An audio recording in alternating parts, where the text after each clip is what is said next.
Que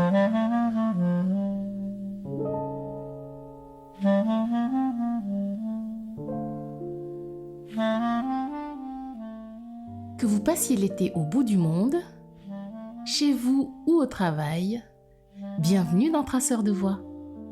Je suis Kumba, la créatrice de ce podcast.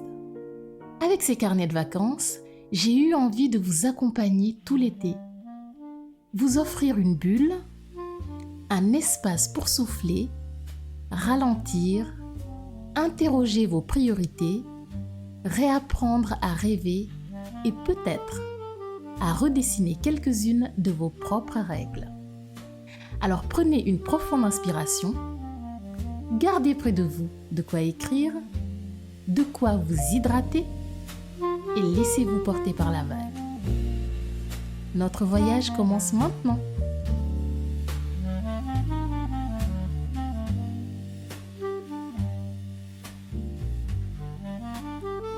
Je vous l'avais promis et on y est, le premier épisode de nos carnets de vacances. Et pour commencer ce voyage, j'aimerais vous poser une question toute simple. Quand est-ce que, pour la dernière fois, vous vous êtes senti complètement invisible? Pas invisible au sens triste du terme, non. Invisible au sens délicieux.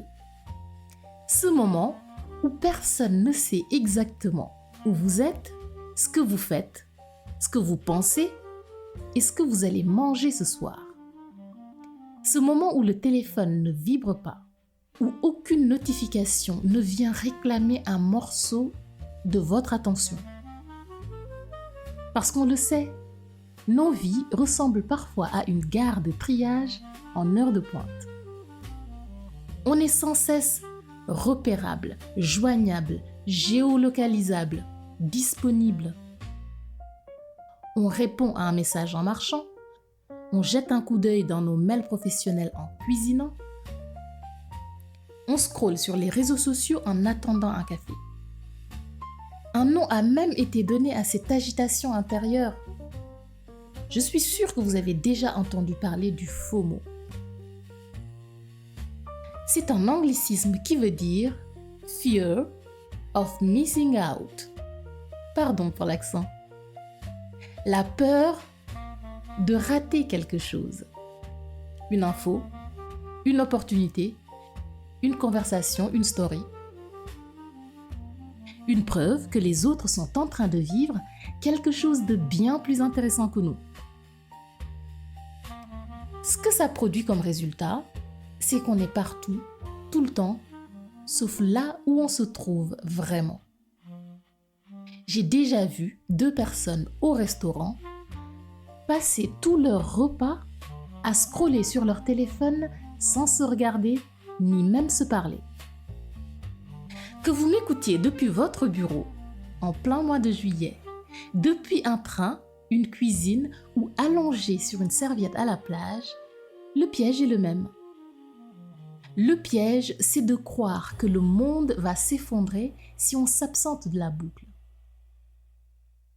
Parce que le FOMO nous murmure à l'oreille, regarde ce que font les autres. Ils s'amusent, eux.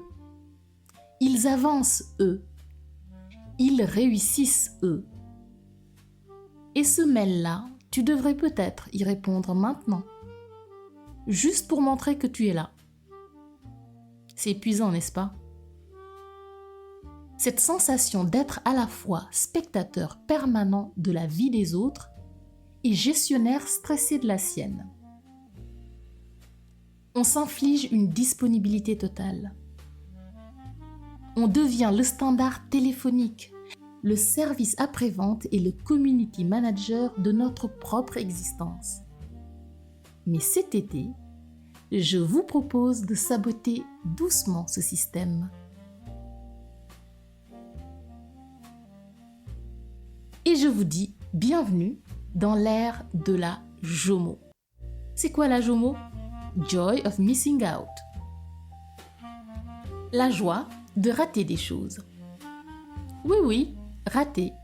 Rater une story, rater une polémique, rater une notification, le dernier mail arrivé à 22h13 et découvrir que rien ne s'écroule.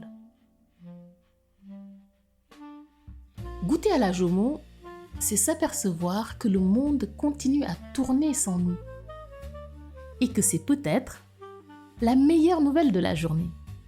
C'est réaliser que ne pas être au courant de la dernière agitation numérique ne retire rien à la saveur de notre propre vie. Être invisible, ce n'est pas disparaître. C'est revenir à soi. Quand vous coupez les réseaux, les mails, les notifications et autres alertes, il se passe quelque chose de très simple, presque radical. Le bruit baisse et le signal revient. Vous commencez à réentendre vos propres pensées. Et cette fois-ci, il n'est pas question des pensées dictées par un algorithme, pas celles imposées par l'urgence d'un client, pas celles provoquées par la comparaison avec la vie très bien cadrée des autres. Vos pensées à vous. Vous commencez à ressentir le vent sur votre peau, la chaleur aussi, à apprécier le silence, à entendre les bruits de la maison, de la rue, de la mer, du soir, ou simplement à savourer la musique qui se joue là, en fond.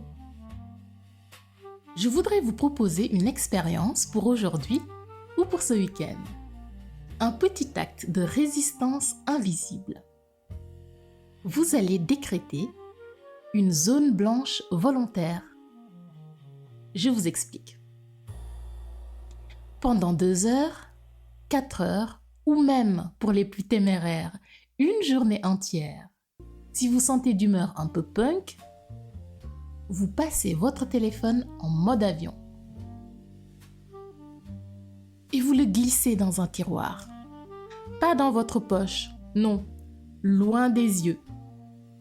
Au début, vous allez voir, vous allez peut-être ressentir une petite démangeaison intérieure.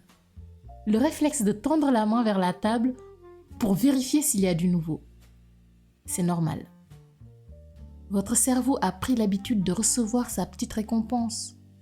Le message, le like, l'alerte, le signe que quelque chose se passe. Je vous suggère de laisser passer la vague. Regardez cette petite envie, sans y céder. Et puis, au bout de 20 ou 30 minutes, quelque chose va s'ouvrir. Une sensation d'espace. Vous êtes enfin là, seul avec vous-même ou pleinement avec les personnes qui partagent votre vie, votre table, votre trajet. Vous n'avez plus rien à prouver, plus rien à photographier pour montrer que vous existez. Vous existez. Un point, c'est tout. Et ça se passe hors écran. Puisque ce podcast est votre carnet de vacances, c'est le moment pour vous de sortir votre stylo ou simplement de graver ça dans un coin de votre tête. À la fin de chaque épisode, nous poserons une pierre pour tracer notre voie. Aujourd'hui, j'aimerais que vous écriviez votre propre protocole d'invisibilité en répondant à 3 questions simples. Première question, quelle notification allez-vous couper dès aujourd'hui ?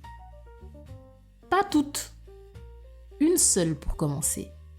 Celle qui vous happe le plus souvent. Deuxième question. À quel moment précis de la journée allez-vous mettre votre téléphone à distance ? Ne commencez pas avec des phrases du style « plus tard, quand j'aurai le temps, quand j'aurai fait tout ce qu'il y aura à faire ». Il faut une heure précise, un créneau. Et ce sera votre rendez-vous avec vous-même. Troisième question. Qu'aimeriez-vous retrouver dans cet espace libéré ? Du silence ? Une conversation ? Une sieste ? Un livre ? Une promenade ? Une idée qui n'avait plus la place d'arriver ? Notez ce qui vient. Ce n'est pas une contrainte, c'est un cadeau que vous vous faites. un droit d'asile chez soi. Et rappelez-vous, se connecter au monde digital, c'est parfois se déconnecter à soi.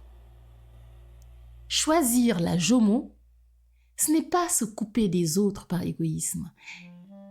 C'est se rassembler pour être de meilleure qualité quand on reviendra vers eux. Vous venez de tracer la première ligne de votre carnet de vacances. Aujourd'hui, savourez le luxe d'être invisible ne serait-ce que quelques heures. Le monde peut attendre un peu. Alors on se retrouve très vite pour le prochain épisode où l'on explorera ensemble un art mystérieux, précieux et assez mal vu dans nos vies pressées. Il s'agit de l'art de l'ennui fertile. Tout un programme. D'ici là, prenez soin de votre précieux temps libre. Et pour fermer cette parenthèse, je vous laisse avec une citation de Christian Bobin. Je cite: « Le bout du monde et le fond du jardin contiennent la même quantité de merveilles. » Je répète, le bout du monde et le fond du jardin contiennent la même quantité de merveilles. Fin de citation. Et surtout, gardez cette question avec vous. Qu'est-ce que je pourrais retrouver de moi si j'acceptais de disparaître un peu du bruit? Qu'est-ce que je pourrais retrouver de moi si j'acceptais de disparaître un peu du bruit? Ne cherchez pas une réponse parfaite. Juste la laisser faire son chemin et infuser en vous. Ah oui, une dernière chose. Prenez soin de la voie que vous tracez. Elle non plus n'a pas besoin d'être parfaite, seulement d'être la vôtre. À très bientôt sur Traceur de Voix.